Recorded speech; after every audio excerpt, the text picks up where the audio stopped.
Telugu Desam party ముందు ఎన్టీఆర్ వారసుడు ఎవరు అనేది ఓ ప్రశ్న ఇటీవల కాలంలో జనాలు చర్చ నడుస్తుంది.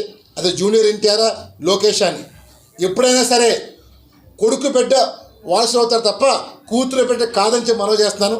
మరి ఈరోజు డెఫినెట్గా తెలుగుదేశం పార్టీకి మళ్ళీ పునర్వైభవం రావాలన్నా ముందుకు వెళ్ళాలన్నా అది ఒక జూనియర్ ఎన్టీఆర్తో సాధ్యం.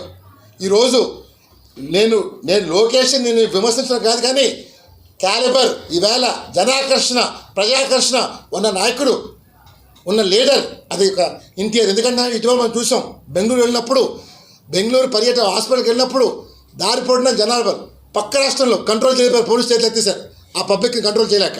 ఈరోజు తెలుగుదేశం పార్టీ మళ్ళీ తిరిగి అధికారం రావాలన్నా చెయ్యాలన్నా ఇది ఒక జూనియర్ ఎన్టీఆర్తో సాధ్యం.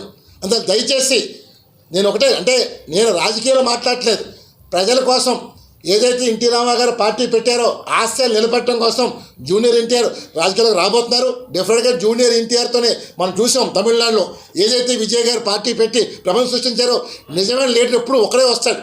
అంతేగాని ఇలా కలుపుకొని ఇంకొకరు తుమ్మితే ఊడిపోయి మనం చేస్తున్న అభివృద్ధి చేయలేం. ఈవేళ మనం చూసాం ప్రభుత్వం కూడా అంటే కొన్ని పార్టీలేమో నేను ఊడకం చేస్తానంటున్నాయి. అసలు సిద్ధాంతం లేకుండా ఎవరైనా పార్టీ పెట్టారంటే అధికారం కోసం పెడతారు తప్ప మేము ఊడకం కోసం పార్టీ పెట్టరు. ఇప్పుడు తెలుగుదేశం పార్టీ అధికారంలో ఉంది కదండి, కొత్త నాయకుడు అవసరం లేదు కదా. లేదండి, ప్రజెంట్ ఉన్న సిచ్యువేషన్లో ఈవేళ కూటమి ప్రభుత్వం పైన జనాల్లో వ్యతిరేకత వచ్చేసింది. ఇవాళ 2 ఏళ్ల పాలనలో ప్రభుత్వం పైన తీవ్ర వ్యతిరేకత ఉంది. అవినీతి తారాస్థాయి జరిగిపోయింది. గత ప్రభుత్వంలో నేను లేదు అని చెప్పట్లేదు, ఉంది. 10 రూపాయలు ఉంటే ఇవాళ 100 రూపాయలు అయింది. గత ప్రభుత్వంలో అధికారులు భయపడ్డారు, ఇవాళ అధికారులు బరితెగించారు. ఇది నాడు నేడు పాలన. దాన్ని ఒకటే కోరుతున్నాను, దయచేసి మన మైండ్ సెట్ మారండి. మీరు మారితేనే ముందుకెళ్తాం తప్ప ఏదో మనం చేస్తాం, ఏదో లోకేష్ ముఖ్యమంత్రి అయిపోతారు ఈ ప్రచారాలు ఆడపడకపోతాయి తప్ప అభివృద్ధి చేయండి. నిజంగా మీ చిరుచుద్దుంటే నేను ఈవేళ పర్యటించిన ఈ నర్సీపట్నం మెడికల్ కాలేజ్ అనౌన్స్ చేయాలని అడుగుతున్నాను. మిస్టర్ లోకేష్, నువ్వు ఐటీ మినిస్టర్, విద్యాశాఖ మంత్రి, నీకు దమ్ముంది అడుగుతున్నాను. ఇవి లేకుండా ఈవేళ భూములు కార్చౌక్ అప్పచెప్పి రాష్ట్రాన్ని దివాళా తీసుకెళ్ళిపోతున్నారు.